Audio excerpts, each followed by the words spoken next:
జీవాధిపతి మీ నామానికి స్థితి స్తోత్రం చెల్లిస్తున్నాం. మీ వాక్యతను పిలిచినకు మీ సన్నిధి తోడు గురించి మాటలు సరిగా వివరించడానికి సహాయం తెచ్చి యెహోవా మీ నామమున నడుచున్నాం. ఆమేన్. హల్లెలూయా, హల్లెలూయా. ఇప్పుడు మనం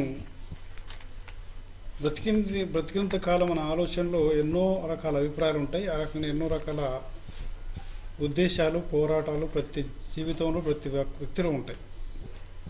ఆ రకంగా ఎన్నో సమస్యలు ఉంటాయి, అవసరాలు ఉంటాయి. దాంతోపాటు ఎన్నో రకాల బాధించే సమస్యలు ఉంటాయి, సంతోషపరిచే సమస్యలు ఉంటాయి. వీటన్నిటికీ ఇది మనది, ఇది మనమే ఈ రకంగా చేసుకుంటున్నాం అని చెప్పేసి మనం అభిప్రాయపడతాం. కానీ వాక్యంలో ఏముంది,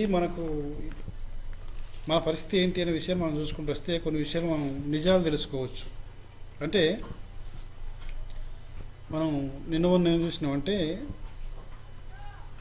మన శరీరం మనది కాదు, మనకు కలిగింది ఏది కూడా మనది కాదు. మనం ఒక మేనేజర్ లాంటి వాళ్ళం, మనకు కలిగిన అంతట్లో కూడా మేనేజర్ లాంటి వాళ్ళం అని తెలుసుకున్నాం. అది ఏ రకంగా ఏంటి అనే విషయాన్ని అక్కడ నిరూపణ జరగలేదు, ఎందుకంటే సమయం కొంచెం ఉంది కాబట్టి అలా నిరూపణ జరగలేదు. వాటిని కొంచెం వివరంగా మనం ఇప్పుడు చూద్దాం. కలిగింది ఏది కూడా మన సొంతం కాదు అనే విషయాన్ని పూర్తిగా వాక్యం ద్వారా చూసుకుంటూ వద్దాం. అపోస్తల కార్యం కాదు, 1 కొరింథీ పత్రికలో ఉంటుంది మాట. 1 కొరింథీ పత్రిక 4వ అధ్యాయంలో ఒక మాట ఉంటుంది, 7వ వచనం.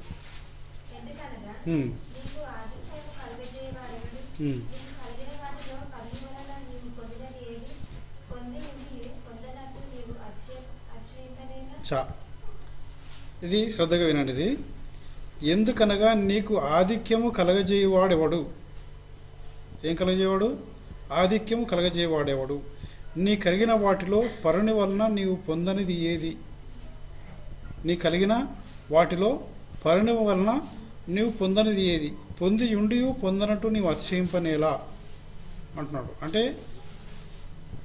మనకే అన్ని సమస్తం లేవు, మనం ఇంకోరి వలన పొందుకున్నాం. నీ కలిగిన వాటిలో పరుని వలన నీవు పొందనిది ఏది అంటున్నాడు. అంటే ఇంకోరి వలనే మనం పొందుకున్నాం, ఇది మన మొత్తం మనది కాదు అని అర్థమవుతుంది మనకు. ఆ రకంగా పొంది ఉండి పొందనట్టు అతిశయింపనేలా, నాకు నేనే అనుకునే అతిశయం ఉంది కదా. నీకు ఇంకో ద్వారా సమస్తం వస్తుంది, కానీ నాదే అన్నట్టుగా నువ్వు అనుకుంటున్నావు. ఈ రకంగా అతిశయింపనేలా అని చెప్పేసి ఇక్కడ అపోస్తలుడైన పౌలు వాళ్ళకి జ్ఞాపకం చేస్తున్నాడు. అది ఎందుకు అంటే అక్కడ అనేక తొందరలు ఆ సంఘంలో జరిగినాయి. అపోల్లో, పౌలు, కేఫా, మెస్సయ వీళ్ళందరినీ మీద అభిమానపడి వాళ్ళు ఎన్నెన్నో రకాలుగా అభిప్రాయపడ్డారు. అభిమానాలు, ఆ రకంగానే వాళ్ళ మీద కృతజ్ఞత భావాలు, ఇంకెన్నో రకాలు ఉండి ఒకరికొకరు అతిశయపడి గర్వించి వాళ్ళు నోటికి వచ్చినట్టుగా అభిప్రాయపడడం, వాళ్ళని మనసుకు వచ్చినట్టుగా అభిప్రాయపడడం, నోటికి వచ్చినట్టుగా మాట్లాడడం, ఇవన్నీ జరుగుతున్నప్పుడు ఇవన్నిటి విషయంలో మీరు కొంచెం ఓపిక పట్టండి టైం వచ్చే వరకు.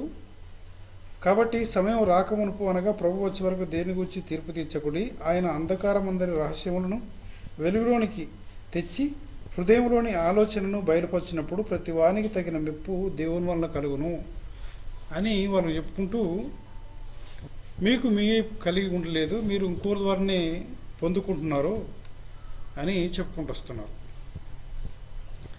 అయితే ఇప్పుడు మనం కలిగిన వాటిలో ఏది మనది అని మనం చూసుకుంటూ వస్తే, ముందుగా మన శరీరము, మన ఆత్మ, ఆ రకంగానే మన కుటుంబము, ఆ రకంగా కుటుంబంలో ఉన్న వ్యక్తులు, ఆ రకంగా మనకు కావలసిన ఆదాయము, ఆ రకంగా పని చేసుకోవడానికి బలం, పని నేర్చుకోవడానికి జ్ఞానం, ఇవన్నీ ఎక్కడి నుంచి వచ్చినాయి అనే విషయాన్ని ఒక్కొక్కటి మనం చూసుకుంటూ వద్దాం. ముందుగా మన శరీరం అంటే మన దేహం మనదేనా మనది కాదా అనే విషయాన్ని ఈ 1 కొరింథీ పత్రికలోనే 6వ అధ్యాయంలో కనబడుతుంది. 19వ వచనం.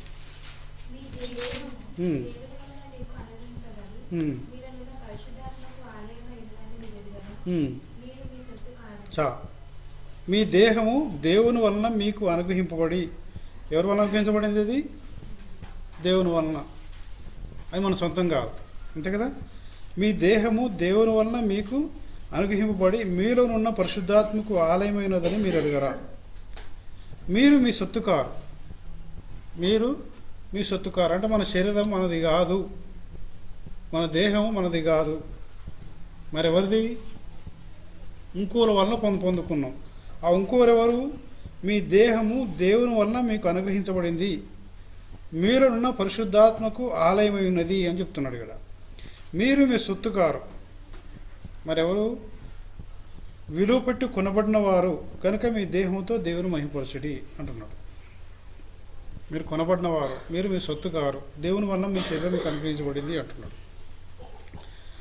అయితే 6వ దేవునినే 16వ వచనంలో, 16 కాదు 13వ వచనంలో ఒక మాట ఉంది.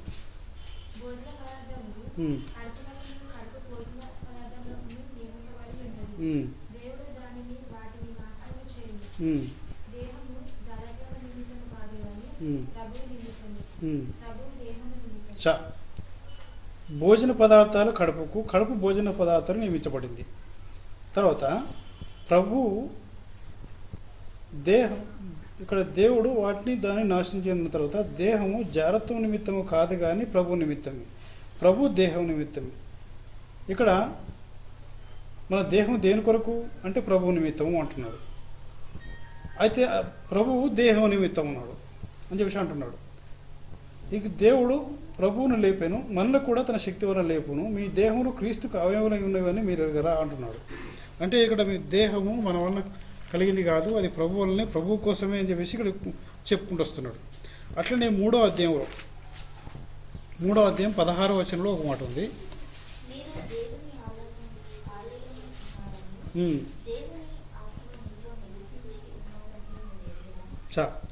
మీరు దేవుని ఆలయమై ఉన్నారు అంటే మన శరీరం, అంటే విశ్వాసుల యొక్క శరీరము, మీరు దేవుని ఆలయమై ఉన్నారని, దేవుని ఆత్మ మీలో నివసించున్నాడని మీరు ఎరగరా. ఎవడైనా దేవుని ఆలయమును పాడు చేసినట్లా దేవుడు వారిని పాడు చేయును. దేవుని ఆలయం పరిశుద్ధమైనది, మీరు ఆ ఆలయమై ఉన్నారు అంటున్నాడు. ఆయన హల్లెలూయా. ఆయన విలువ పెట్టి మనిషిని కొన్నాడు. ఏ విలువ అంటే తన సొంత రక్తం ఇచ్చి కొన్నాడు. అందుకని ప్రకటన గ్రంథంలో 5వ అధ్యాయం చెప్తున్నంటే ఆయా భాషలు మాట్లాడ నుంచి, ఆయా జనుల నుంచి, ఆయా వంశం నుంచి తన కొరకు మనుషులను కొన్నాడు, తన రక్తం ఇచ్చి కొన్నాడు అన్నాడు. కొన్న తర్వాత మన సొత్తు కాదు. ఒక జంతువుని కొన్న తర్వాత ఆ జంతువు కొన్నవాని సొత్తే. వస్తువు కొంటే వస్తువు కొన్నవాని సొత్తే అది. ఆ రకంగా మనం కూడా మన సొత్తు కాదు, దేవుని సొత్తు. మనం కాదు, మన సొత్తు కాదు అంటున్నాడు. అంటే ఈ దేహం మీద మనకు అధికారం ఉందా, అధికారం లేదా అని చూస్తే ఏ అధికారం లేదు. ఆ అధికారం లేదంటే ఏ రకంగా మరి మన అభిప్రాయాలు మనం నేర్చుకుంటున్నాం కదా, మన ఉద్దేశం మనం నేర్చుకుంటున్నాం కదా, మన తిండి మనం తింటున్నాం కదా, దాన్ని కాపాడుకుంటున్నాం కదా అనే అభిప్రాయాలు ఎన్నెన్నో వస్తూ ఉంటాయి. దానికోసం ఎన్నెన్నో ప్రయత్నం చేస్తూ ఉంటాం. కానీ ఇది దేవుని నిమిత్తమే ఉండాలి అంటున్నాడు. ఆ రకంగా 2 కొరింథీ పత్రికలో 5వ అధ్యాయం ఏం చెప్తుందంటే, సర్వశక్తివంతుడైన ప్రభువు మనను రక్తమిచ్చి కొన్న తర్వాత మన కొరకు ప్రాణం పెట్టడం జరిగింది. ప్రాణం పెట్టిన తర్వాత ఇక బతికే వాళ్ళు, భూమి మీద బతికే వాళ్ళు వాళ్ళ కొరకు కాదు బతకవలసింది. ఎవరైతే ప్రభు ప్రాణం పెట్టిందో ఆ ప్రాణం పెట్టిన వారి కొరకు బ్రతకవలసి ఉంది అన్నాడు. అంటే ఇప్పుడు లోకంలో పరిస్థితి మనం చూసుకుంటూ వస్తే ఆ శరీరాన్ని ఎన్నెన్నో రకాలుగా దాన్ని వాళ్ళ సొంతం అన్నట్టుగా భావించుకోవడం జరుగుతుంది. ఆ రకమైన వస్త్రధారం, అలంకరణ, ఆ రకమైన దానికోసం చేసే ప్రయత్నాలు, దాన్ని కాపాడుకోవడానికి, దాన్ని గొప్పగా చేసుకోవడానికి ఎన్నెన్నో ప్రయత్నాలు జరుగుతూ ఉన్నాయి. ఇదంతా కూడా ఒకవేళ దేవుని వాక్యాన్ని గమనించుకుంటూ వస్తే ఏది క్షేమము, ఏది క్షేమం కాదు, ఏది మంచిది, ఏది మంచిది కాదు, దాన్ని ఏ రకంగా ఉంచుకోవాలి అని వాక్యాన్ని పరిశీలన చేస్తే అది నీది కాదు. కాబట్టి అది దేవుని కోసమే నియమించబడింది. కాబట్టి దాన్ని ఆ దేవుని కొరకే ఉంచాలి అనే విషయం సొంతగా అర్థమవుతుంది. ఒకవేళ ఆ రకం కాదు అంటే అది గ్రహింపు లేకపోతే దానికోసం ఎన్నో తొందరలు జరుగుతాయి, ఎన్నో పోరాటాలు జరుగుతాయి, దానికోసం నానా సమస్యలు తెచ్చుకొని పెట్టుకున్నట్టు ఉంటుంది. ఆ రకమే కొలస్సీ పత్రికలో ఒక మాట ఉంది, అది చూసిన తర్వాత కొంచెం ముందుకు వెళ్దాం. ఇంకా కొలస్సీ పత్రికలో ఒక మాట ఉంది.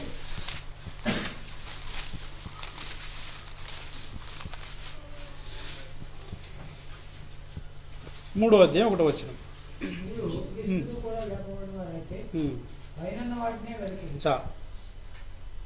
ఏమంటున్నాడు ఇక్కడ? మీరు క్రీస్తుతో కూడా లేపబడిన వారైతే పైనున్న వాటిని వెతుకుడి అన్నాడు. పైనున్న వాటి మీదనే కానీ భూసంబంధన వాటి మీద మనసు పెట్టుకొనకుడి అని 2వ వచనం చెప్తున్నాడు. పైనున్న వాటి మీదనే కానీ భూసంబంధన వాటి మీద మనసు పెట్టుకొనకుడి అన్నాడు. అంటే ఇక్కడ మనకేం అవసరమో లేకపోతే దేని మీద మనసు ఉండాలో అనే విషయాన్ని, దేని మీద ఆధారపడాలో, మన పరిస్థితి ఏంటి, మన దేహానికి ఏం అవసరమో అనే విషయాన్ని చెప్పుకుంటూ వస్తున్నాడు. అయితే ఇంకా మనం చూసుకుంటూ వస్తే ఇప్పుడు దేహం అనే విషయాన్ని దేవుని వల్ల అనుగ్రహించబడిందని, మనలో ఉన్న పరిశుద్ధాత్మక ఆలయమైందని మనం తెలుసుకున్నాం. మన సొత్తు కాదు, అది దేవుని కొరకే నియమించబడింది అనే విషయాన్ని చూసినాం మనం. 7వ అధ్యాయం కూడా, అంటే 1వ కొరింథీ పత్రికలో 7వ అధ్యాయం కూడా అది దేహం మన సొత్తు కాదు అని చెప్పేసి మాట కనబడుతూ ఉంటుంది.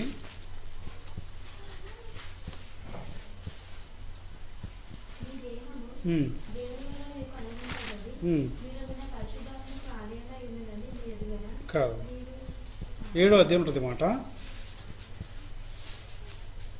23వ వచనం.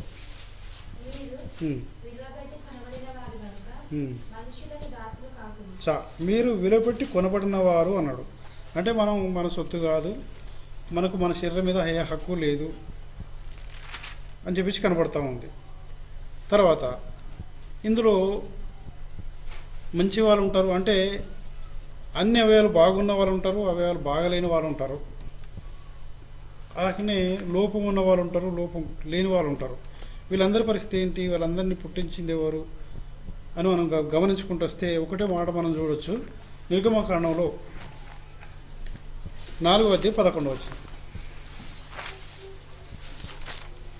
4వ అధ్యాయం 11వ వచనం.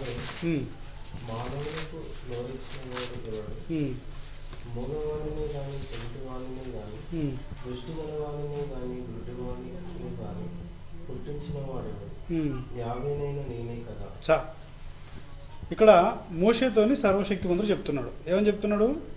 మానవునకు నోరిచ్చిన వాడెవడు, మూగవాడిని కానీ, చెవిటివాడిని కానీ, దృష్టివాడిని కానీ, గుడ్డివాడిని కానీ పుట్టించిన వాడెవడు అని మోషేని అడుగుతున్నాడు ఆయన.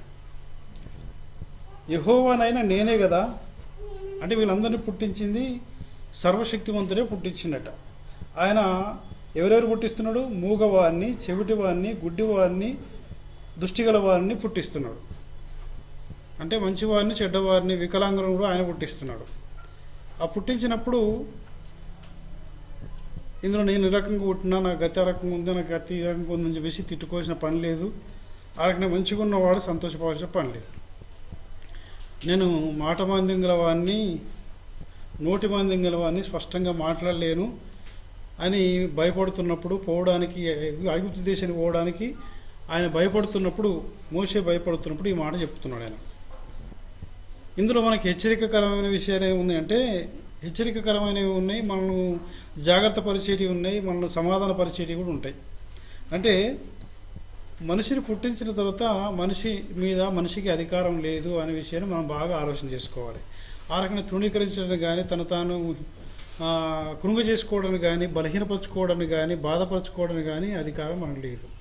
ఎందుకంటే ఈ రోజుల్లో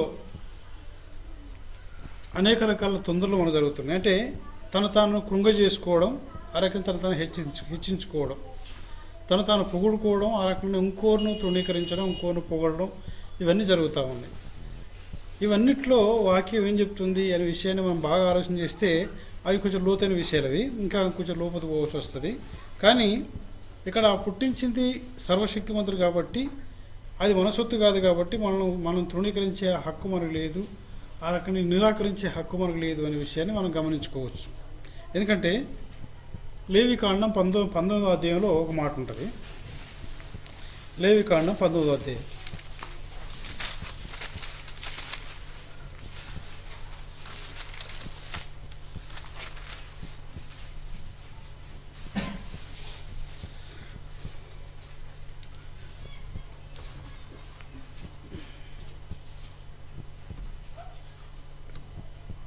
వచనంలో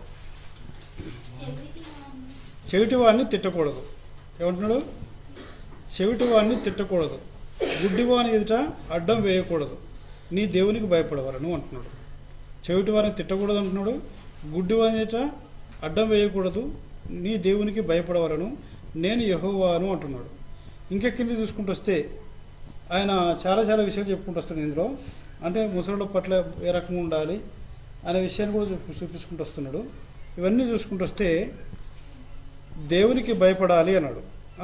32వ వచనంలో చూస్తే తల నెరిసిన వాని ఎట లేచి ముసలివాని ముఖమును గనపరిచి నీ దేవునికి భయపడవలను, నేను యెహోవాను అంటున్నాడు. నీ దేశమందు పరదేశి నీ మధ్య నివసించినప్పుడు వారిని బాధింపకూడదు. నీ మధ్య నివసించి పరదేశిని మీలో పుట్టిన వాని వలె ఎంచవలను, నిన్ను వలె వారిని ప్రేమింపవలను. ఐగుప్తు దేశంలో మీరు పరదేశులై ఉంటుంది, నేను మీ దేవుడైన యెహోవాను అంటున్నాడు. అంటే ఇక్కడ చాలా చాలా విషయాలు ఈ 19 చూసుకుంటూ వస్తే ఎన్నో విషయాలు జాగ్రత్త చెప్తున్నాడు. అంటే వాళ్ళని తృణీకరించొద్దు, వాళ్ళని బాధ పెట్టద్దు, హింసించొద్దు, వారిని నిరాకరించొద్దు అనే విషయం చెప్పుకుంటూ వస్తున్నాడు. అంటే తాను పుట్టించిన వారిని తృణీకరించే హక్కు కానీ అధికారం కానీ సాటి మనిషికి లేదు అని మనకు అర్థమవుతుంది. అంటే వాళ్ళందరూ పుట్టించింది ఆయనే కాబట్టి ఆయన ఆ రకంగా జాగ్రత్తలు చెప్తున్నాడు. ఇది కొన్ని జాగ్రత్త విషయాలు మనం చూసుకుంటూ వచ్చినాం. ఈ విషయాన్ని ఇంకొంచెం లోతుగా పోతే రోమపత్రికలో 14వ అధ్యాయంలో కొన్ని మాటలు ఉంటాయి. తర్వాత మరొకసారి చూద్దాం దీన్ని. 14వ అధ్యాయంలో, రోమపత్రిక 14వ అధ్యాయంలో 10వ వచనం నుంచి 13వ వచనం వరకు చూద్దాం. కాదు అదే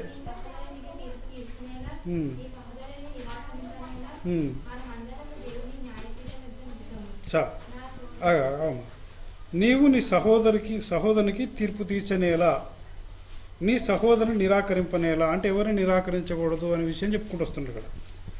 మనం అందరం ఎందుకోసం అంటే మనం అందరం దేవుని న్యాయపీఠంలో నిలుతాము. అంటే అందరి విషయంలో ఆయన తీర్పు తీస్తాడు, పట్టించుకుంటాడు అనే విషయం కనబడుతుంది.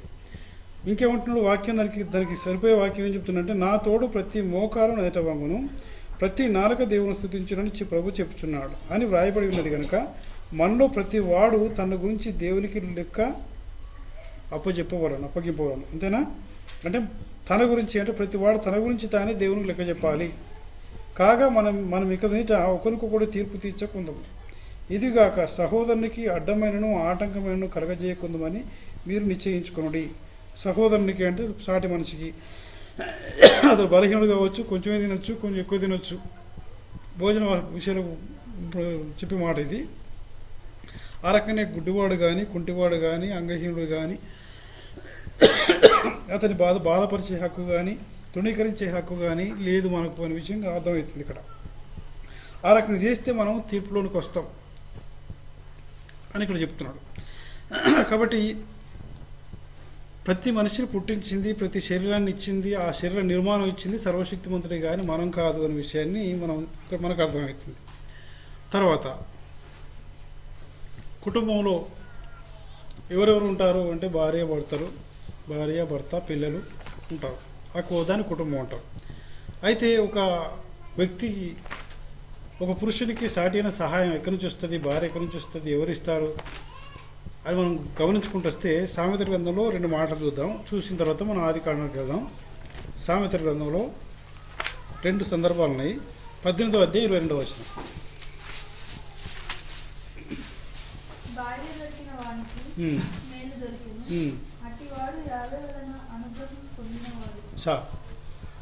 దొరికిన వారికి ఏం దొరికిందట? మేలు దొరికింది. ఈ మేలు ఎక్కడి నుంచి వచ్చింది? అట్టివాడు యావే వలన అనుగ్రహం పొందినవాడు అంటున్నాడు. అంటే సర్వశక్తిమంతుడే అతనికి అట్టి వానికి ఆ మేలు ఇచ్చిండు. ఆ మేలు ఏంటిది అంటే భార్య దొరికిన వానికి మేలు దొరికాను, అట్టివాడు యెహోవా వలన అనుగ్రహం పొందినవాడు అంటున్నాడు. తర్వాత ఇక్కడ అంటే దేవుడే భార్యనిచ్చిన వాడు అని కనబడుతుంది. తర్వాత 19వ అధ్యాయం 14వ వచనం.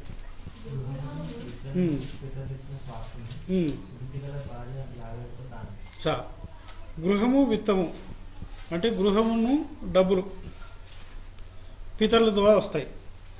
కానీ సుబుద్ధి గల భార్య ఎవరిస్తారట? అది సర్వశక్తిమంతుడు ఇచ్చిన దానము అంటున్నాడు. యెహోవా యొక్క దానం అని చెప్పేసి చెప్తున్నాడు. ఇది సుబుద్ధి గల భార్య గురించి చెప్పుకుంటూ వస్తున్నాడు. దీన్ని ఎవరిచ్చడం జరిగింది అంటే దేవుని వలన వచ్చింది అని చూస్తున్నాం. అయితే ఒక కుటుంబం కట్టబడాలంటే ఎవరి వలన జరుగుతుంది అంటే భార్య భర్తలు కలిసి ఉండడానికి ఉన్న విధానం సర్వశక్తిమంతుడు ఆది కాండంలోనే ఈ విషయం చెప్పుకుంటూ వచ్చిండు. నడు ఒంటిగా ఉంటున్న మంచిది కాదు, వానికి సాటి అయిన సహాయం వాని కొరకు చేదును అనుకొనను అని 2వ అధ్యాయం 18వ వచనం చెప్పుకుంటూ వస్తున్నాడు. ఆ తర్వాత ఏం చేస్తున్నాడంటే వానికి సాటి అయిన సహాయం లేకపోయినప్పుడు అప్పుడు దేవుడైన యావే ఆదామునకు గాఢ నిద్ర కలగజేసి అతడు నిద్రించినప్పుడు అతని పక్కటెముకల్లో ఒక దానిని తీసి ఆ చోటును మాంసంతో పూడ్చివేశాను. తర్వాత దేవుడైన యావే తాను ఆదాము నుండి తీసిన పక్కటెముకను స్త్రీనిగా నిర్మించి ఆమెను ఆదాము వద్దకు తీసుకొని వచ్చాను. స్త్రీగా నిర్మించి ఆదాము దగ్గర తీసుకొచ్చిండట. అప్పుడు ఆదాము ఏమంటున్నాడు? నా ఎముకల్లో ఒక ఎముక, నా మాంసంలో మాంసము, ఇది నరులను తీయబడినది కనుక నారి అనబడను అని చెప్తున్నాడు. ఇంకేమని చెప్తున్నాడు? కాబట్టి పురుషుడు తన తండ్రిని తన తల్లిని విడిచి తన భార్యను హత్తుకును, వారు ఏక శరీరమై ఉందురు అని ఇక్కడ ఆదాము చెప్తున్న మాట. అంటే వాళ్ళు ఏకంగా కుటుంబంగా ఉండే విధానాన్ని ఇక్కడ చెప్పుకుంటూ వస్తున్నాడు. అంటే ఇది దేవుని వలన అనుగ్రహించబడింది కానీ తనకు తాను సంపాదించుకుంది కాదు అని మనం అర్థం చేసుకుంటున్నాం. అంటే ఒక భార్య భర్తలు కలిసి ఉండడం లేకపోతే ఉండడం అంటే అది దేవుని వలన అనుగ్రహించబడింది అనే విషయం చూసినాం. ఇక పిల్లల విషయం చూద్దాం. 3వ అధ్యాయంలో 16వ వచనంలో ఏమంటుందంటే అంటే ఆది కాండం 3:16లో ఆయన స్త్రీతో నీ ప్రయాసమును నీ గర్భవేదనను నేను మిక్కిలి హెచ్చించేదను అంటున్నాడు. నీ ప్రయాసమును నీ గర్భవేదనను మిక్కిలి హెచ్చించేదను, వేదనతో పిల్లలను కందువు, నీ భర్త ఎట్లా నీకు వాంఛకరమును అతను నిన్ను ఏరునని చెప్పాను. భార్య భర్తలు కలిసి ఉంటారు. ఆ కలిసి ఉన్న తర్వాత వాళ్ళకి ఏమొస్తుంది? పిల్లలు కలుగుతారు. ఆ పిల్లలు కలిగేటప్పుడు పరిస్థితి ఏ రకంగా ఉంది? స్త్రీ ఏ రకంగా ఇబ్బంది పడుతుంది అంటే గర్భవేదనను మిక్కిలి హెచ్చించేదను అంటున్నాడు. వేదనతో పిల్లలు అంటారు. ఆ పిల్లలు ఇచ్చేది ఎవరు అంటే సర్వశక్తిమంతుడే. అది ఇచ్చే విషయం ఏ రకం ఎక్కడుంది అంటే 4వ అధ్యాయం 1వ వచనం చూస్తే ఆదాము తన భార్య అయిన హవ్వను కూడినప్పుడు ఆమె గర్భవతి కయ్యను కానీ యావే దయవలన నేను ఒక మనుషుని సంపాదించుకున్నాను. ఇక్కడ దేవుని వలన నేను ఒక మనుషుని సంపాదించుకున్నానని ఆమె చెప్తుంది. ఆ తర్వాత ఆ రకంగా సంతానం విస్తరించిపోయినట్టు కనపడుతూ ఉంటుంది. ఈ దేవుడు ఇస్తేనే దొరుకుతుందా లేకపోతే మనం సంపాదించుకున్నామా? మేము కష్టపడ్డాం కదా అంటే కుదరదు. ఈ స్త్రీ వల్ల నేను కుమారులు పొందుకున్నానని చెప్పేసి కుమార్తెలను పొందుకున్నానని చెప్పేసి ఆయా సందర్భాల్లో కొంత చెప్పిన సందర్భాలు ఉన్నాయి. శారా విషయం వస్తే నేను కుమారులను కనకుండా పిల్లలు కనకుండా యావే చేసి ఉన్నాడని తన బాధను వ్యక్తపరుస్తూ ఉంటుంది. గర్భాన్ని మూసేవాడైనా గర్భాన్ని తెరిచేవాడని చెప్పేసి మరొక చోట కనపడుతూ ఉంటుంది. కాబట్టి ప్రసవేదన కలుగజేసి ఆయన పిల్లలను పుట్టించకుంటాడా అని చెప్పేసి కనపడుతూ ఉంటుంది. అంటే పిల్లలు ఇచ్చేది సర్వశక్తిమంతుడే, పిల్లలు కాకుండా చేసేది కూడా సర్వశక్తిమంతుడని కనబడుతూ ఉంటుంది. అంటే ఆయన ఇయ్యాలన్నా ఇయ్యకుండా ఉండాలని కూడా దేవుని చేతిలో ఉన్నది అనే విషయాన్ని మనం అర్థం చేసుకోవచ్చు. అంటే పిల్లలు దేవుని వల్ల కలిగిన వాళ్ళే అని కనబడుతుంది. ఇక కుటుంబం విషయం మనం ఆలోచన చేసుకుంటూ వస్తే కుటుంబం స్థిరపరిచే విషయంలో సామాన్యుల కంటే పలానా వాళ్ళు కష్టపడి మనకి రకంగా కుటుంబం కలగజేసిన అనే పరిస్థితి ఉంటుంది. ఆ రకంగా ఈ రోజుల్లో బలవంతంగానో తెలివితేటతోనో లేకపోతే హుషారుతనంతోనో కుయుక్తుల చేతనో సంపాదించుకున్న పరిస్థితి కనబడుతూ ఉంటుంది. ఒకరినొకరు వాళ్ళకు వాళ్ళే సంపాదించుకున్న సందర్భాలు ఉన్నాయి. కానీ ఒక గొప్పవాడు కూడా ఇది దేవుని వల్ల నాకు కలిగింది ఈ కుటుంబం అని చెప్పేసి అనే కృతజ్ఞతాభావం వ్యక్తపరుస్తున్నాడంటే ఇందులో వాళ్ళ ఉద్దేశం ఏ రకంగా ఉంది అంటే ఇది దేవుని వల్లే కుటుంబం కలుగుతుంది అనే విషయాన్ని మనం అర్థం చేసుకోవచ్చు. ఒక సామాన్యుడు అంటే ఇతడు చేత కాదు కాబట్టి దేవుడు అనుగ్రహించిండని చెప్పేసి అంటున్నాడు అని అనుకోవచ్చు. కానీ ఒక గొప్పవాడు మహారాజు అయిన వాడు నాకు కుటుంబం కలగజేసింది సర్వశక్తిమంతుడే అని 1వ రాజుల గ్రంథంలో సొలొమోను రాజు చెప్తున్నాడు. ఇది 2వ అధ్యాయం అనుకుంటాను, 2వ అధ్యాయం 24వ వచనం చెప్తున్నాడు. నన్ను స్థిరపరచి నా తండ్రి సింహాసనము మీద నన్ను ఆసీనునిగా చేసి తన వాగ్దానము ప్రకారం నాకు కుటుంబము కలుగజేసిన యావే జీవంతో. చాలు. ఏమంటారు ఇక్కడ? నన్ను స్థిరపరిచి నా తండ్రి సింహాసనం మీద నన్ను ఆసీనుగా చేసి తన వాగ్దాన ప్రకారం నాకు కుటుంబం కలగజేసిన యావే జీవంతోడు అంటున్నాడు. నాకు కుటుంబం కలగజేసింది, నన్ను స్థిరపరిచింది, నా తండ్రి సింహాసనం కూర్చుండబెట్టింది, ఇది నా దేవుడైన యావే అని చెప్పేసి చెప్పుకుంటూ వస్తున్నాడు. సర్వశక్తిమంతుడే నన్ను ఆ రకంగా స్థిరపరచడం జరిగింది, నన్ను సింహాసనం మీద ఆశీనుగా చేస్తున్నాడు, తన వాగ్దాన ప్రకారం నాకు కుటుంబం కలుగజేస్తున్నాడు అంటున్నాడు. అంటే తనకు భార్య, పిల్లలు, ఆ రకనే తల్లిదండ్రులు, వీళ్ళందరినీ కూడా సర్వశక్తిమంతుడు ఇచ్చిండు. నన్ను స్థిరపరిచింది ఆయనే, నా కుటుంబాన్ని ఇచ్చింది ఆయనే, నాకు సింహాసనాన్ని అంటే ఒక అధికారాన్ని ఇచ్చిన వాడు ఆయనే అని చెప్పేసి ఇక్కడ రాజైన సొలొమోను చెప్తున్నాడు. అంటే అది రోషంగా చెప్పుకుంటూ వస్తున్నాడు. ఎందుకు రోషంగా అంటే ఇక్కడ దేవుని విరుద్ధమైన కార్యం జరుగుతున్నాయి. ఆ కార్యం జరుగుతున్నప్పుడు దాన్ని అడ్డగించుకోవాల్సిన బాధ్యత నా మీద ఉంది. నన్ను ఈ రకంగా స్థిరపరిచిన వాని పక్షంగా నేను పోరాడాలని చెప్పేసి దృఢంగా చెప్పుకుంటూ వస్తున్నాడు. ఈ రకంగా నన్ను స్థిరపరిచింది, ఈ స్థితికి తీసుకొచ్చింది సర్వశక్తిమంతుడే. ఎందుకని అవసరం వచ్చింది ఆ మాట అంటే అందులో చాలా లోతైన భావం ఉంది. ఒక రాజ కుటుంబంలో అనేక రకాల పోరాటాలు ఉంటాయి. సామాన్య కుటుంబాల కంటే ఎక్కువ రాజ కుటుంబంలో సమస్యలు ఉంటాయి. అతడు స్థిరపడాలంటే దేవుని దయ ఉంటేనే స్థిరపరచబడతాడు. లేకపోతే ఆ కుటుంబం రాజు అంటే ఆ రాజు చనిపోయే తర్వాత కానీ చనిపోయే ముందు కానీ ఆ కుటుంబంలో నానా రకాల కలతలు వస్తాయి. ఆ కలతలు వచ్చినప్పుడు ఎవడు బలవంతుడైతే ఆ బలవంతుడు తన రాజ్య సింహాసనం ఆక్రమించుకోవడానికి, తన తండ్రి ఆస్తిని సింహాసనం ఆక్రమించుకోవడానికి ఎన్నో కొట్లాటలు జరుగుతాయి. ఆ రకంగా పగ, ద్వేషాలు చెలరేగుతూ ఉంటాయి. ఒకరినొకరు హింసించుకోవడం, చంపుకోవడం జరుగుతూ ఉంటాయి. ఆ రకంగా చంపుకోవడం జరిగింది అంటే అక్కడ కుటుంబాలన్నీ ముక్కలైపోతాయి. ఆ సందర్భంలో ఇవన్నీ లోతుగా ఆలోచన చేసి ఇవన్నీ అనుభవపూర్వకంగా తెలిసిన సొలొమోను రాజు ఏమంటుందంటే, నన్ను స్థిరపరిచిన వాడు ఆయనే, నాకు కుటుంబం ఇచ్చింది సర్వశక్తిమంతుడే, నాకు రాజ్య సింహాసనం ఇచ్చింది సర్వశక్తిమంతుడే అని ఇంతగా స్థిరపరిచిన ఆయన పక్షంగా ఆయన మాట ప్రకారం నేను ఈ రకంగా న్యాయంగా ఉండవలసి ఉంది అని చెప్పేసి తన అభిప్రాయాన్ని, తన దృఢత్వాన్ని చెప్పుకుంటూ వస్తున్నాడు. ఆయన హల్లెలూయా. మనం చూస్తున్నాం కదా, గిద్దోను కాలంలో గిద్దోను చనిపోయిన తర్వాత తన కుమారుడైన అబీమెలెకు రాజ్యానికి వస్తాడు. అది అక్రమ మార్గంలో వస్తాడు. అప్పుడు నేను వేశ్య కుమారుడను, ఉంపుడుగత్తె కుమారుడిని, నేను నాకు రాజ్య సింహాసనం పొందుకునే హక్కు నాకు లేదు, కానీ ఇది నేను బలవంతంగా తీసుకొచ్చుకోవాలి అని చెప్పేసి కుయుక్తి చేత తన సహోదరులను చంపించేసి తాను రాజ్యానికి వస్తాడు. అంటే సహోదరులందరూ చంపించిన పరిస్థితి కనబడుతుంది. ఇలాంటి సందర్భాలు రాజకుటుంబాల్లో, గొప్ప వాళ్ళ కుటుంబాల్లో ఇవన్నీ జరుగుతూ ఉంటాయి. కాబట్టి సొలొమోను ఆ రకంగా నాకు కుటుంబాన్ని ఏర్పాటు చేసిన వాడు సర్వశక్తిమంతుడని ఇక్కడ చెప్పుకుంటూ వస్తున్నాడు. ఆయన హల్లెలూయా. తర్వాత అంటే ఇప్పుడు మనం ఏ విషయం చూసుకుంటూ వచ్చినా మన దేహము మనది కాదు. ఆ రకంగా ప్రతి మనిషికి ఇచ్చిన దేహము సొంతం కాదు, సర్వశక్తిమంతుడే ఇచ్చిందని చూసినాం. ఆ రకంగా భార్య ఇచ్చింది కూడా సర్వశక్తిమంతుడే అనే విషయం చూసుకుంటూ వచ్చినాం. పిల్లలు కూడా సర్వశక్తిమంతుడే ఇచ్చిందని చూసుకుంటూ వస్తున్నాం. ఆ రకంగా కుటుంబాన్ని కూడా సర్వశక్తిమంతుడే స్థిరపరుస్తాడు అనే విషయాన్ని మనం చూసుకుంటూ వచ్చినాం. ఇక ఆ కుటుంబానికి, మన శరీరానికి ఏం కావాలి అంటే ఆహారం ముఖ్యం. ఆహారం, వస్త్రాలు కావాలి. ఈ ఆహారం ఎక్కడి నుంచి వస్తుంది అనే విషయాన్ని మనం చూసుకుంటూ వస్తే 2 కొరింథీ పత్రిక 9వ అధ్యాయం 10వ వచనంలో ఒక మాట ఉంది. 2 కొరింథీ పత్రిక 9వ అధ్యాయం 10వ వచనం.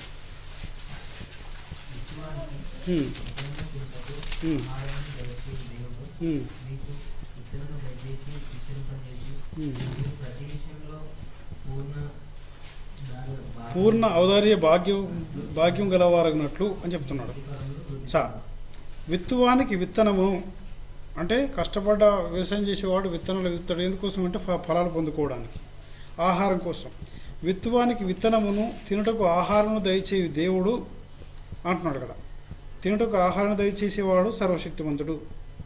ఆ విత్తనాన్ని విస్తరింపజేసేవాడు సర్వశక్తిమంతుడు, పూర్ణ ఔదార్య భాగ్యం గలవారు చేసేవాడు సర్వశక్తిమంతుడు అని ఇక్కడ గుర్తు చేస్తున్నాను. ఇక చాలా చోట్ల కనపడతా ఉంటుంది ఆహారం ఇచ్చేవాడు దేవుడే అనే విషయాన్ని, కానీ ఇక్కడ ఈ విషయం కనపడతా ఉంది.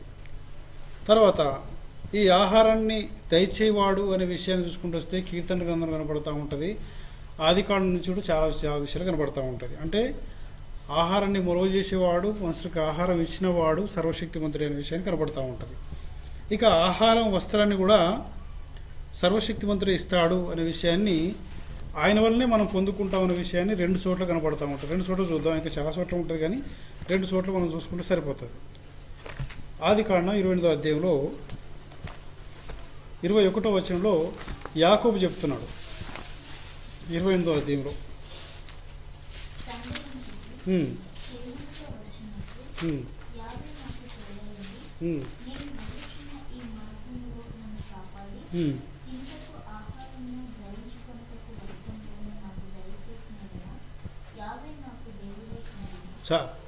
యాకోబు అంటున్నాడు, తన ఒంటికి వెళ్తున్నాడు, తన సహోదరుని దగ్గర నుంచి పారిపోతున్నాడు, తన తల్లిదండ్రుల అనుమతి ప్రకారమే పోతున్నాడు. కానీ ఇప్పటి వరకు తన కుటుంబంలో ఉన్నాడు, తన తల్లిదండ్రుల సంరక్షణలో ఉన్నాడు, ఆ రకనే తన వాళ్ళు, తన కలిగిన పరివారం అంతటితో కూడా అతడు నిర్భయంగా నాది అన్నట్టుగా, లేకపోతే నా వాళ్ళు అన్నట్టుగా ఉన్నాడు. కానీ ఇప్పుడు ఒంటరిగా అడవిలో పోతున్నాడు. అడవిలో పోతున్నప్పుడు పరిస్థితి మనకు తెలుసు. అడవిలో అడవి జంతువులు ఉంటాయి, విష సర్పాలు ఉంటాయి, అనేక రకాలుగా ప్రమాదాలు ఉంటాయి. ఆ రకనే ఆ సమయంలో ఆహారం దొరుకుతుంది అనే గ్యారంటీ లేదు, ఎందుకంటే అది మనలాంటి ప్రాంతం కాదు, అది పాలస్తీనా ప్రదేశం. పాలస్తీనా ప్రదేశం నుంచి సిరియా దేశానికి వెళ్తున్నాడు. ఆ ప్రదేశం అంతా కూడా కొండలు, గుట్టలు, లోయలు లాంటి ప్రదేశం అది. అక్కడ ఏ టైంలో ఆహారం దొరుకుతుందని గ్యారంటీ లేదు, ఆ రకంగా నీళ్ళు దొరుకుతాయనే గ్యారంటీ ఉండదు. కాబట్టి అది కొండల ప్రాంతం కాబట్టి ఆ కొండల్లో, లోయల్లో పడి ఒంటరిగా వెళ్ళవలసి వస్తుంది, అనేక ప్రమాదాలు ఉన్నాయి. ఆ రకంగా ఆహారం దొరకడం కూడా అది మామూలు విషయం కాదు.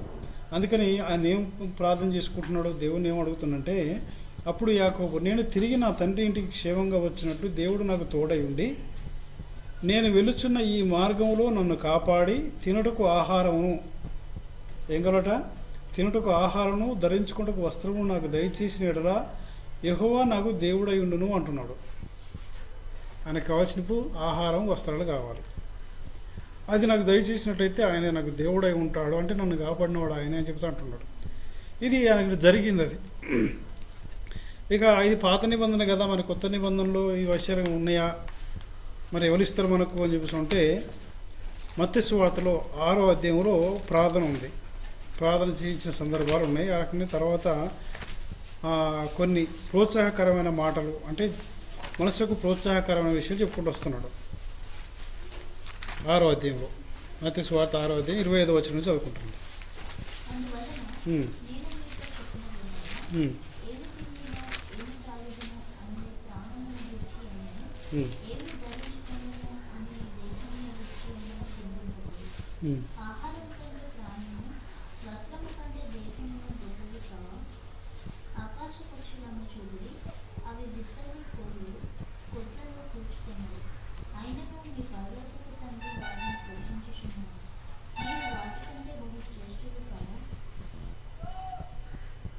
ఇంకా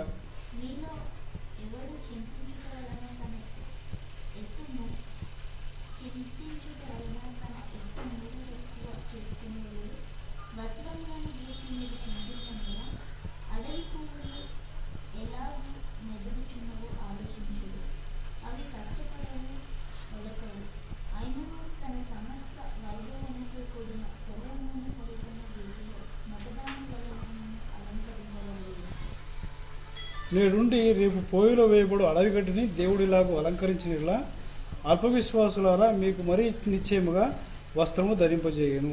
కాబట్టి ఏమి తిందుము, ఏమి తాగుదుము, ఏమి ధరించుకుందాము అని చింతింపకుడి. అన్ని జనులు వీటన్నిటి విషయమై విచారించరు. ఇవన్నీ మీకు కావాలని మీ పరలోకపు తండ్రికి తెలియను. కాబట్టి మీరు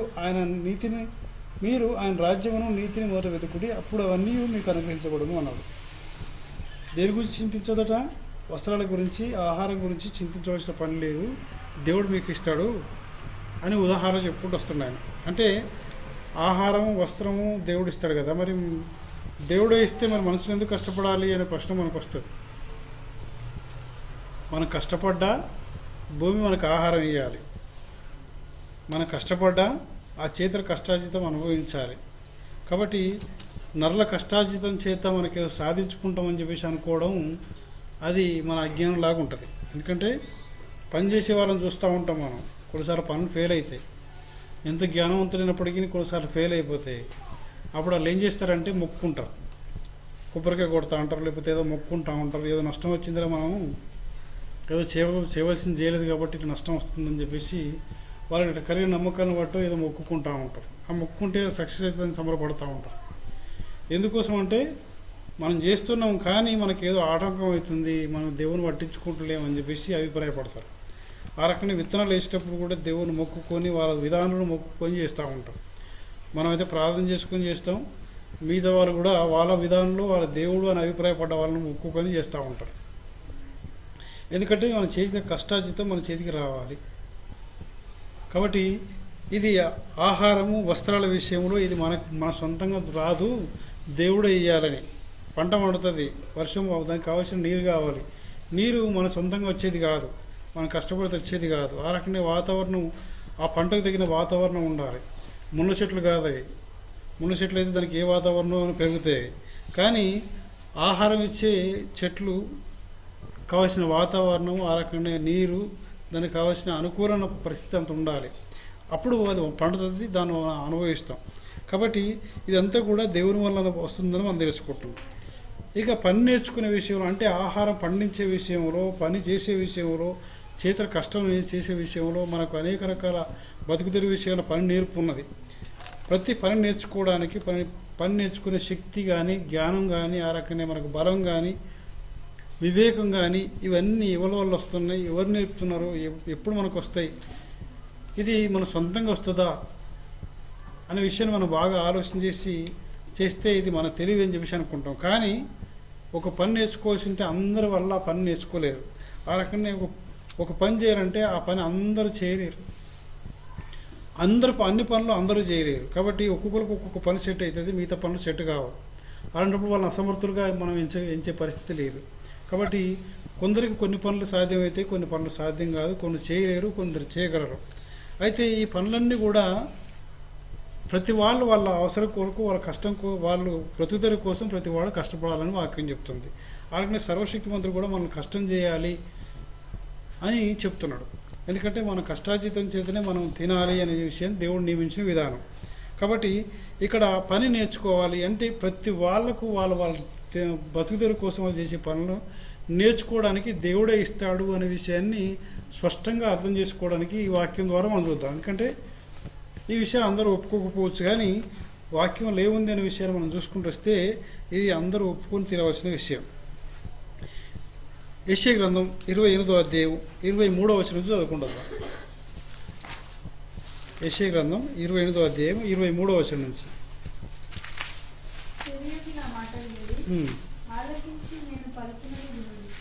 దున్నువాడు నిత్యము తన పొలము దున్నునా, అతడు దుక్కి తెల్లలు నిత్యము బద్దలగొట్టినా, అతడు నేల సదును చేసిన తరువాత నల్ల జీలకర్ర చల్లును, తెల్ల జీలకర్ర చల్లును.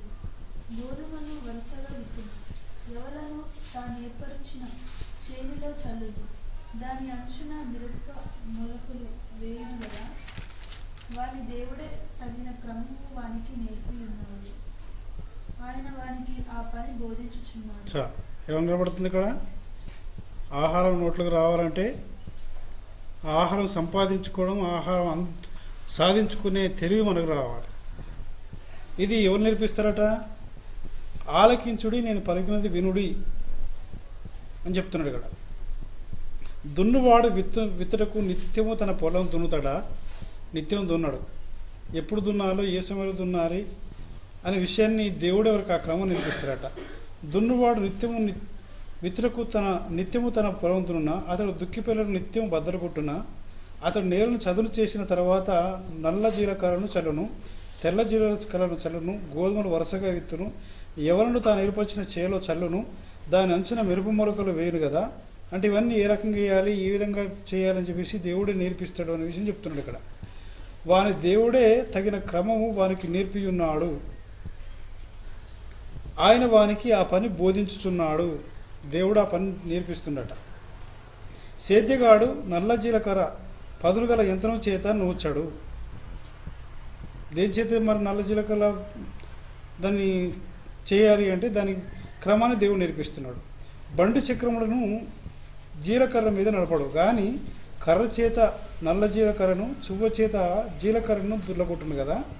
మనుషులు గోధుమలను గాలింపగా దాన్ని నడుచుదురా. సేద్యగాడు ఎల్లప్పుడూ దాన్ని నూచుచున్నాడు. ఎల్లప్పుడూ అతడు బండి చక్రమును గుర్రములను దాని మీద నడిపించుచున్నాడు, దాన్ని నడపడు కదా.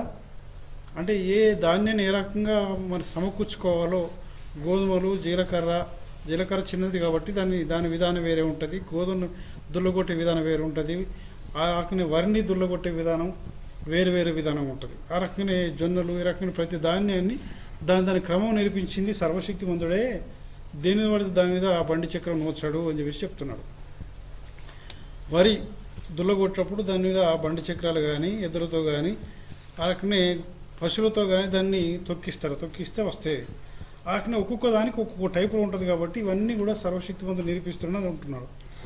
జనులు సైన్యులకు అధిపతి యావే చేత దాన్ని నేర్చుకుందరు. ఆశ్చర్యమైన ఆలోచన శక్తియు అధిక బుద్ధియు అనుగ్రహించేవాడు ఆయనే అంటున్నాడు. ఆయన అసలు హల్లెలూయా. కడుపులకు ఆహారం పోవాలంటే కష్టం చేయాలి. కష్టం చేయడానికి వివేకం కావాలి కదా. ఆ వివేకం ఎవరు ఇస్తారు? సర్వశక్తిమంతుడే ఇస్తాడు. జనులు సైన్యులకు అధిపతికి యెహోవా చేత దాన్ని నేర్చుకుందరు. మనసు చేత కాదు, దేవుని చేత నేర్చుకుంటారు. మనసులో నేర్పిస్తారు, ఎందుకంటే తెలిసిన వాడు నేర్పిస్తాడు. కానీ నేర్చుకునే కెపాసిటీ వాళ్ళకు ఉండాలి. ఆశ్చర్యమైన ఆలోచన శక్తి అధిక బుద్ధియు అనుగ్రహించేవాడు ఆయనే. ఆ రకంగా ఇంకేమంటున్నాడు? వాని దేవుడే తగిన క్రమం వానికి నేర్పి ఉన్నాడు, ఆయన వానికి ఆ పని బోధించుచున్నాడు అంటున్నాడు. పని నేర్పించేవాడు సర్వశక్తివంతుడే చెప్తున్నాడు. అంటే మన దేహం ఇచ్చినవాడు ఆయనే, ఆ దేహాన్ని పోషించుకోవడానికి శక్తినిచ్చినవాడు ఆయనే, ఆ దేహానికి ఏం కావాలో దాన్ని నేర్చుకొని సంపాదించుకోవడానికి శక్తినిచ్చింది, వివేకం ఇచ్చింది ఆయన విషయాన్ని మనం చూస్తున్నాం. ఇది వ్యవసాయం గురించి కనపడుతుంది. ఇక వస్త్రాలు కుట్టడం మనకు అవసరం. వస్త్రాలు కావాలి కదా, వస్త్రాలు కుట్టడం మనకు అవసరం. ఆ రకంగా వస్త్రాలు కుట్టడమే కాదు, మనసులందరికీ కావాల్సినటువంటి సంపాదించుకోవడం, మనసులు సరియైన క్రమంలో నడిపించడం, దేవుని క్రమంలో నడిపించడం, ఇవన్నీ కూడా కావాల్సిన జ్ఞానం రావాలి. ఇది ఎక్కడి నుంచి వస్తుంది అనే విషయం చూస్తే నిర్గమకాండం 28వ అధ్యాయంలో 3వ వచనం ఒక మాట ఉంది.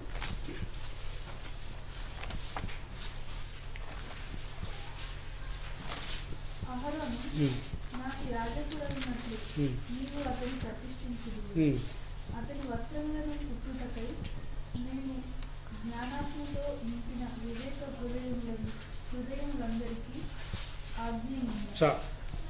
అహరోను నాకు యాజకుడు అగునట్లు నీవు అతన్ని ప్రతిష్ఠించదువు. అతని వస్త్రములను కుట్టుటకై, ఎవరి వస్త్రాలని? అహరోను వస్త్రాలు. అంటే అందరి బట్టలు కుట్టే విధానం వేరు, అహరోను వస్త్రాలు కుట్టేది వేరు. ఎందుకంటే అది విచిత్రమైన వస్త్రాలు అవి. అది కావాల్సిన జ్ఞానం ఉన్నవాడు, సర్వశక్తిమంతుడు జ్ఞానం ఇచ్చిన వాడు మాత్రమే కుట్టగలడు. అది అహరోను నాకు యాజకుడు అన్నట్లు నీవు అతన్ని ప్రతిష్ఠించదువు. అతని వస్త్రములు కుట్టుటకై నేను జ్ఞానాత్మతో నింపిన వివేక హృదయులందరికీ ఆజ్ఞేయము అంటున్నాడు. ఎవరెవరికి జ్ఞానాత్మ ఇచ్చిండటనా? ఆ జ్ఞానాత్మ ఇచ్చిన వాళ్ళందరికీ ఆజ్ఞేయ అని చెప్పేసి మోషేకు సర్వశక్తిమంతుడు చెప్తున్నాడు. ఎవరు వాళ్ళు మరి? ఆ రకం కుట్టే జ్ఞానం ఎవరి దగ్గర ఉంది అని చూస్తే 31వ అధ్యాయం 1 నుంచి కనబడుతుంది. నేను యూదా గోత్రంలో పూరు మనవడును ఊరు కుమారుడునైన బెసలేలు అనే పేరు గల వారిని పిలుచుకుని విచిత్రమైన పనులను కల్పించుటకును, బంగారుతోనూ వెండితోనూ ఇత్తడితోనూ పని చేయుటకును, పొదుగుటకై రత్నములను సానబెట్టుటకును, కర్రను కోసి చెక్కుటకును, సమస్త విధములైన పనులను చేయుటకును, జ్ఞాన విద్య వివేకములను సమస్తమైన పనులు నేర్కొని వానికి కలిగినట్టు వానిని దేవుని ఆత్మపూర్ణునిగా చేసి ఉన్నాను. మోషేతో అంటున్నాడు. ఏమంటున్నాడు? అతనికి బోర్డును బాధ్యత చెప్పిండు. అంటే నువ్వు మందిరాన్ని కట్టాలి, మందిరం ఏ విధంగా ఉండాలి, ఏ కర్రలతో చేయాలి, ఆ రకంగా తెరలు ఏ రకంగా చేయాలి, ఏ ఆ వస్తువు దానికి వాడాలి. ఆ రకంగా యాజకుని వస్త్రాలు ఏ రకంగా ఉండాలి, దానిలో ఉండవలసిన ఆ ఎఫోదు, ఆ రకంగా ఆ పథకం, ఆ పథకంలో ఉన్న రత్నాలు పొదిగే విధానం, ఇవన్నీ కూడా చిక్కుడు పనులు, కర్ర పని, ఇవన్నీ కూడా మరి రావాలి. విచిత్రమైన పనులు కనిపించుటకు బంగారుతోనూ వెండితోనూ ఇత్తడితోనూ పని చేయుటకును, పొదుగుటకు, రత్నములు సానబెట్టుటకు, కర్రను కోసి చెక్కుటకు, సమస్త విధమైన పనులు చేయుటకు, జ్ఞాన విద్య వివేకములను సమస్తమైన పనులను నేర్పును వానికి కలుగునట్లు వారిని దేవుని ఆత్మపూర్ణంగా చేసి ఉన్నాను. ఎవరతను? బెసలేలు అంటాను. మరియు నేను దాను గోత్రంలో అహిసామాకు కుమారుడైన అహోలియాబుకు అతనికి తోడు చేసి తిని, అంటే అతను ఒక్కడే కాదు, అతనికి ఇంకా కొంతమంది సహాయంగా ఉంచిన. నేను నీకు ఆజ్ఞాపించిన చేయనట్లు జ్ఞాన హృదయులందరి హృదయంలో జ్ఞానం ఉంచి ఉన్నాను అని చెప్తున్నాడు. అంటే ఈ పనులన్నీ నీకు అప్పచెప్పినా కానీ ఈ పని చేయడానికి ఎవరు కావాలి? ఆ పని చేసే జ్ఞానవంతుని కూడా నేను సిద్ధపరిచినాను, వాళ్ళు జ్ఞానాత్మ ఉంచినాను, వాళ్ళు ఆ పని చేయగల శక్తి వాళ్ళకి నేను ఇచ్చినానని సర్వశక్తివంతుడు అంటున్నాడు. అంటే సర్వశక్తివంతుడు పని అప్పచెప్తున్నాడు, ఆ పని చేయడానికి కూడా వాళ్ళకి పని నేర్పగలిగిన వాళ్ళని కూడా ఉంచుతున్నాడు. అంటే వాళ్ళ శరీరం ఇచ్చినవాడు, శరీరానికి కావాల్సిన వస్త్రాలు ఇచ్చేవాడు, వాటికి నిర్మాణం చేసే శక్తి ఇచ్చినవాడు, జ్ఞానం ఇచ్చినవాడు సర్వశక్తివంతుడు అంటున్నాడు. ఇవన్నీ కూడా దేవుని వల్లనే మనకు వస్తాయి, మన సొంతం కాదు, లేకపోతే మనం ఏదో చేస్తున్నామని కాదు, కానీ సమస్తమును దేవుని వల్లనే కలుగుతున్నాయి అనే విషయం మనం చూస్తున్నాం. తర్వాత 34వ అధ్యాయం ద్వితీయోపదేశకాండంలో ఒక మాట ఉంది. అక్కడ ప్రజలను నడిపించే జ్ఞానం, ప్రజలను దేవుని మార్గంలో దేవుని నాయకత్వం కింద సరైన విధానంలో సరైన క్రమంలో నడిపించే జ్ఞానం దేవుడే ఇస్తాడు అనే విషయాన్ని అలా కనపడుతూ ఉంటుంది. ద్వితీయోపదేశకాండం 34వ అధ్యాయం 9వ వచనం.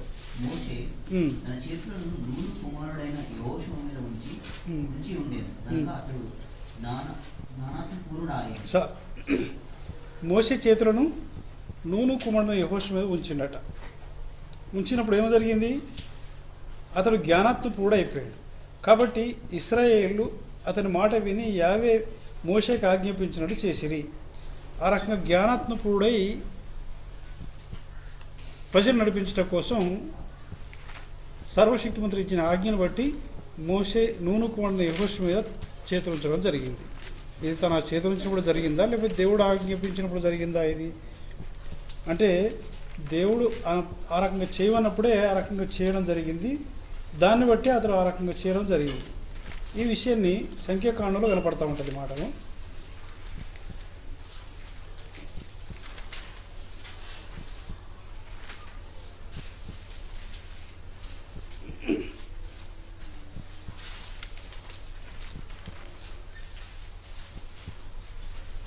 అక్కడ కాపర్లని గొర్రెలు ఉన్నారు, వారికి నువ్వు నూను కుమారుడు యెహోషువ మీద చేతులు ఉంచని చెప్పేసి సర్వశక్తిమంతుడు చెప్తారన్నమాట. సంఖ్యాకాండంలో ఆఖరి అధ్యాయంలో ఉంటుంది మాటలు.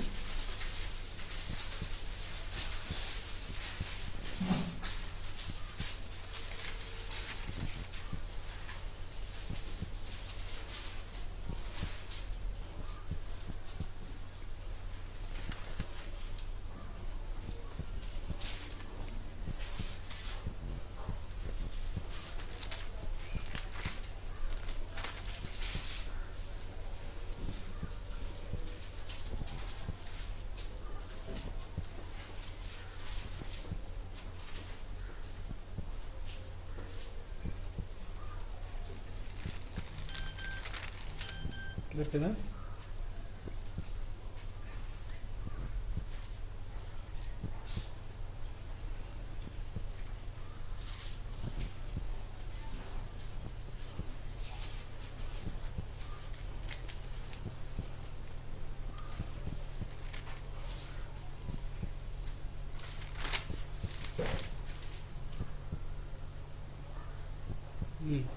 ఇరవై 27వ అధ్యాయం ఉంటుంది అన్నమాట. 27వ అధ్యాయం ఉంది. అప్పుడు మోషే యావేతో ఇట్లను, యావే సమస్త మానవుల ఆత్మలకు దేవా, యావే సమాజము కాపర్లని గొర్రెల వలె ఉండకున్నట్లు ఈ సమాజం మీద ఒకరిని నియమించము, అతడు వారి ఎదుట వచ్చుచూ పోవచ్చు ఉండి వారికి నాయకుడు ఉంటకు సమర్థుడై ఉండవలను. అందుకు యావే మోషేతో ఇట్లాను, నూను కుమారుడైన యెహోషువ ఆత్మను పొందినవాడు, నీవు అతన్ని తీసుకొని అతని మీద నీ చెయ్యి ఉంచి, ఎవరున్నాడు, అతని నీ చెయ్యి ఉంచి యాజకుడు ఎలియాజరు ఎదుట సర్వ సమాజం ఎదుటను అతను నిలబెట్టి వారి కన్నుల ఎదుట అతనికి ఆజ్ఞేయము. ఇశ్రాయేళ్ల సర్వ సమాజం అతని మాట విన్నట్లు అతని మీద నీ ఘనతలో కొంత ఉంచము అని చెప్తున్నాడు. 23వ వచనం, అతని మీద తన చేతులు ఉంచి యావే మోషే ద్వారా ఆజ్ఞాపించినట్లు అతనికి ఆజ్ఞ ఇచ్చాను అంటున్నాడు. అదే విషయాన్ని ద్వితీయోపదేశకాండం 34వ అధ్యాయంలో యెహోషువ మీద చేతులు ఉంచినప్పుడు అతను జ్ఞానాత్మకుడు ఆయన ఉన్నాడు. జ్ఞానాత్మకుడు అయిన తర్వాత అతనికి కావలసిన వివేకం, అంటే ప్రజలు నడిపించడానికి, ప్రజలను బలపరచడానికి సర్వశక్తి మంత్రులు అతనికి జ్ఞానం ఇవ్వడం జరిగింది. అది యెహోషువ గ్రంథంలో కనబడుతూ ఉంటుంది జ్ఞానం అంతా కూడా. కాబట్టి నాయకత్వం, నడిపించే నాయకుడిగా ఉండే పరిస్థితి, ప్రజలు నడిపించే శక్తి, జ్ఞానం ఆయనకు రావడం జరిగింది. ఆయన హల్లెలూయా. బుద్ధి జ్ఞానుల సర్వసంపదలు ఆయన ఎందే గుప్తంలో అయి ఉండనని చెప్తున్నాడు. అది కొలస్సీ పత్రికలు కనపడుతూ ఉంటుంది అన్నమాట. 2వ అధ్యాయం 3వ వచనంలో బుద్ధి జ్ఞానుల సర్వ సంపదలు కూడా దేవుని దగ్గర ఉన్నాయి. ఒకసారి సొలొమోన్ రాజు రాజ్యానికి వచ్చిన తర్వాత అతను చాలా లోతుగా ఆలోచన చేసి, నా ప్రజలు చాలా విస్తరించున్నారు, చాలా ఎక్కువ మంది ఉన్నారు, అంతేకాదు ఇప్పుడు అన్ని జనులు లాంటి జనులు కాదు వీళ్ళు, నా ఇష్ట ప్రకారం వారి పరిపాలన చేయడానికి నాకు హక్కు లేదు. ఎందుకంటే వీళ్ళు దేవుని ఎరిగిన ప్రజలు కాదు, దేవుని ఎరిగిన ప్రజలు. ఆ రకంగా వీళ్ళ మధ్య దేవుడు ఉన్నాడు, నేను వారి మధ్య ఉంటాను, వారి దేవుడినే ఉంటాను, వారు నా కుమారులు కుమార్తెలే ఉంటారని సర్వశక్తి మంత్రులు తన ప్రజలతో చెప్పడం జరిగింది. కాబట్టి ఈ ప్రజలను పరిపాలన చేయడం అంటే తెలివితేటల చేత, జ్ఞానం చేత, బలాత్కారం చేత, కుయుక్తుల చేత పరిపాలన చేయడం కాదు, అది అట్లా కుదరదు అది. కాబట్టి ప్రజలు నడిపించడానికి నాకు ఏం కావాలంటే జ్ఞానము, వివేకం కావాలి అని సొలొమోను ఆలోచన చేసుకొని దేవుని దగ్గర ప్రార్థన చేస్తాడు. నాయన నాకు జ్ఞానం, హృదయం కావాలి ఈ ప్రజలను పరిపాలన చేయడానికి. ఎందుకంటే ఇది బలాత్కారంతో ఏలే రాజ్యం కాదు. ఈ ప్రజలు బలాత్కారంతో, కుయుక్తులతోని, లేకపోతే ఉపాయాలతోని ఏలే ప్రజలు కాదు. వీళ్ళు దేవుని ప్రజలు, నీ ప్రజలు. కాబట్టి వాళ్ళకు నీతి న్యాయాలు సరిగా నేను అందించాలి, సరిగా పరిపాలన చేయాలి. కాబట్టి నాకు జ్ఞానం కావాలని చెప్పేసి అంటాడు. అప్పుడు దేవుడు సంతోషపడతాడు. ఎందుకంటే న్యాయంగా పరిపాలన చేయడానికి జ్ఞాన వివేకం కావాలంటున్నావు కదా, నీకు ప్రజలు నడిపించడానికి కావాల్సిన భారం నీకు ఉంది, దాంతోపాటు నీకు ఐశ్వర్యం కూడా ఇస్తున్నాను అంటాడు. అంటే వాళ్ళకు జ్ఞానంతో పాటు ఐశ్వర్యం కూడా అవసరం ఉంది. కాబట్టి వాళ్ళకు కావాల్సిన పరిస్థితి అంతా కూడా దేవుని తెలుసు. కాబట్టి జ్ఞానము, తెలివి, వివేకము, దాంతోపాటు ఐశ్వర్యం కూడా ఆయనకి సర్వశక్తి మంత్రి ఇవ్వడం జరిగింది. ఆయన అవసరం హల్లెలూయా. ఇవన్నీ కూడా నీ వల్లనే మేము పొందుకున్నామని చెప్పేసి వాళ్ళు చెప్తున్నారు. ఇవన్నీ చూస్తున్నాం కదా, మనిషికి దేహం ఇచ్చింది, ఆ రకంగానే కుటుంబాన్ని ఇచ్చింది, పిల్లల్ని ఇచ్చింది, ఆహారం ఇచ్చింది, వస్త్రాలు ఇచ్చింది, పని నేర్చుకోవడానికి, బతుకు తెరవడానికి కావడానికి పని నేర్పించింది. ప్రతి వస్త్రాన్ని కానీ వస్తువును కానీ తయారు చేసుకోవడానికి అన్నీ కూడా వివేకము, జ్ఞానము, తెలివి, నేర్చుకునే శక్తి, నేర్చుకునే నేర్పు, ఇవన్నీ సర్వశక్తి మంది నేర్పిస్తున్నాడు అనే విషయాన్ని మనం చూసుకుంటూ వచ్చినాం. అందుకని అక్కడ ఏముందంటే వీటన్నిటి మీద మనకు కలిగిన ప్రతిదాని మీద మనకు అధికారం లేదు, మనం యజమానులం కాదు, మనం మేనేజర్లు మాత్రమే అనే విషయాన్ని నేను చెప్పుకుంటూ వచ్చిన విషయాన్ని గుర్తు చేస్తున్నాను. కాబట్టి మనం కలిగింది ఏది కూడా మన సొంతం కాదు, దేవుడే మనకి ఇచ్చిన విషయాన్ని ఇప్పుడు చూసుకుంటూ వచ్చినాం. కాబట్టి ఇందులో ఇంకొక మాట, రాజైన దావీదు తన అవసాన కాలంలో, అంటే ఆయన చనిపోయే ముందు తన రాజ్యంలో అందరిని పిలిపించి, అంటే అధికారులను, గొప్పవాళ్ళను, రాజ్యంలో అధిపతులను, సైన్యాధిపతులను వీళ్ళందరినీ పిలిపించి, మంత్రులందరినీ పిలిపించి ఆ రాజ్య సంబంధన బరువు బాధ్యతలను అప్పగించి, తన కుమారునికి రాజ్యభారాలను అప్పగించి, ఆ రకంగా అతనికి సర్వశక్తి మంత్రి ఇచ్చిన భారం ఏంటంటే మందిరం కట్టడం. మందిరం కట్టడం నీ వల్ల కాదు, అది నీ కుమారుడు కడతాడని చెప్పిండు కదా. మరి దానికి కావాల్సిన అన్నీ కూడా సంపాదించిన ఆయన, అంటే సంపాదించినంటే అది చాలా ఎక్కువ సంపాదన, వెండి, బంగారాలు, ఆ రకంగానే కలప, ఇత్తడి, ఇనుము, కావలసిన రాళ్ళు, దానికి కావలసిన అనేక రకాల వస్త్ర సామాగ్రి, ఇవన్నీ కూడా ఆయన సమకూర్చడం జరిగింది. ఆ సమకూర్చిన అన్నీ కూడా రాజ్యాల దగ్గర నుంచి, రాజుల దగ్గర నుంచి, ఎన్నో దగ్గర నుంచి సంపాదించిన అంతా కూడా ఇది నాది అని అనుకుంటున్నాడు ఆయన. ఎందుకంటే ఒకప్పుడు నేను గొర్రెల కాపరిని, అప్పుడు నా దగ్గర ఏమీ లేదు. ఇప్పుడు రాజుగా చేసింది నువ్వే. ఆ రకంగా రాజుగా చేసిన వాడు ఆయనే, రాజుగా ఉండే సామర్థ్యం ఇచ్చిన వాడు ఆయనే, రాజ్యం మీద విజయం ఇచ్చిన వాడు ఆయనే. ఆ రకంగానే అతని కుటుంబం ఇచ్చింది సర్వశక్తివంతుడే. ఆ కుటుంబంతో పాటు కుటుంబంలో ఉన్న ప్రతి అవసరం తీర్చింది ఆయనే. ఇదంతా ఆలోచన చేసుకున్న తర్వాత రాజ్యంలో ఉన్న జ్ఞానులు, ఆ మంత్రులు, వీళ్ళందరూ సలహాదారులు కూడా ఆయనకు సహకరించడం, ఇవన్నీ ఆలోచన చేసుకున్న తర్వాత ఇదంతా కూడా మా వల్ల వచ్చింది కాదు, ఇదంతా నీ వల్ల వచ్చింది అనే విషయాన్ని ఆ రాజైన దావీదు చెప్పుకుంటూ తన ప్రార్థన చేస్తున్నాడు. ఆ ప్రార్థన విషయం మనం ఆలోచన చేస్తే ఇక్కడ ఏముందంటే 1వ దినవృత్తాంతర గ్రంథం 29వ అధ్యాయంలో తీసి చూడండి. అది 1వ దినవృత్తాంతాలు 29వ అధ్యాయం 10వ వచనం నుంచి నేను చదువుతాను. రాజైన దావీదు కూడాను బహు సంతోషపడి సమాజము పూర్ణముగా ఉండగా యావేకు ఇట్లు స్తోత్రము చెల్లించెను. మాకు తండ్రిగానున్న ఇశ్రాయేలు దేవా యెహోవా, నిరంతరము నీవు స్తోత్రార్హుడవు. యావే, భూమి ఆకాశమున ఎందుండు సమస్తము నీ వశము, భూమి ఆకాశం ఎందుండు సమస్తము నీ వశము అంటున్నాడు. మహత్యమును, పరాక్రమమును, ప్రభావమును, తేజస్సును, ఘనతయు నీకే చెందుచున్నవి. యావే, రాజ్యము నీది, నీవు అందరి మీదను నిన్ను అధిపతిగా హెచ్చించుకొని ఉన్నావు. ఒక్కొక్క మాటలున్న చాలా అర్థవంతంగా అనుపూర్వకంగా చెప్తున్న మాట ఇది. మహత్యము, పరాక్రమము, ప్రభావము, తేజస్సు, ఘనత ఇవన్నీ కూడా సర్వశక్తిమంతుడికి చెందిన, ఇది మనిషి వల్ల కలిగింది కాదు, ఆయనే మనిషికి ఇస్తున్నాడు అనే విషయాన్ని ఇక్కడ గుర్తు చేస్తున్నాడు, జ్ఞాపకం చేసుకుంటున్నాడు ఆయన. రాజ్యము నీది, నీవు అందరి మీద నీవు అధిపతిగా హెచ్చించుకొని ఉన్నావు. ఐశ్వర్యమును, గొప్పతనము నీ వలన కలుగును. ఎక్కడి వస్తాయట? ఐశ్వర్యము, గొప్పతనము నీ వలన కలుగును. నీవు సమస్తమును ఏలువాడవు. బలమును, పరాక్రమమును నీ దానములు. బలము, పరాక్రమము నీ దానములు అంటే దేవుడిచ్చిన దానమే కానీ మనిషి సొంతం కాదు. హెచ్చించువాడవును, అందరికీ బలమిచ్చువాడవు నీవే. హెచ్చించువాడు, అందరికీ బలమిచ్చువాడు నీవే. మా దేవా, మేము నీకు కృతజ్ఞతాస్తులు చెల్లించుచున్నాము. ప్రభావం గల నీ నామమును కొనియాడుచున్నాము. ఈ ప్రకారం మనపూర్వకంగా ఇచ్చు సామర్థ్యం ఆ ఉంటకు నేనెంత మాత్రపు వాడను. ఏమంటుంది ఇక్కడ? ఇవన్నీ నేను ఇస్తున్నాను, కానీ ఈ ఇయ్యడానికి నేను ఎంత మాత్రపు వాడను, నా జనులు ఎంత మాత్రపు వారు, సమస్తము నీ వలనే కలిగను కదా. నీ స్వసంపద్యములో కొంత, ఎందుట దేవుడు ఇచ్చిన సొంత సంపాదనలో అంటున్నాడు, నీ స్వసంపాద్యములో కొంత మేము నీకు ఇచ్చి ఉన్నాము అంటే మందిరానికి.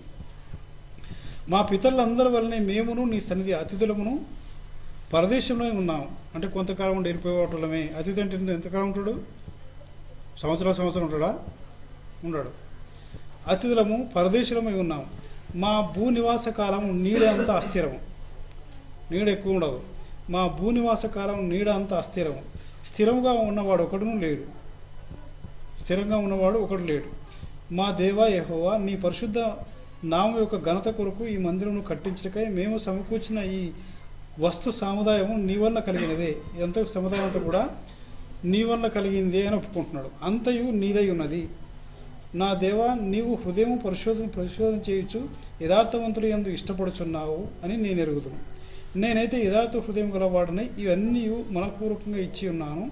ఇప్పుడు ఇక్కడుండు నీ జనులను నీకు మనపూర్వకంగా ఇచ్చుట చూసి సంతోషిస్తున్నాను అని ఇక్కడ చెప్పుకుంటూ వస్తున్నాడు. అంటే ఇవన్నీ కూడా నువ్వు ఇచ్చినాయి కాబట్టి మీరు మాకు ఇచ్చిన దాంట్లో మేము కొంచెం ఇస్తున్నాం అని చెప్తున్నాడు. ఈ సామర్థ్యం ఇచ్చింది సర్వశక్తిమంతుడే.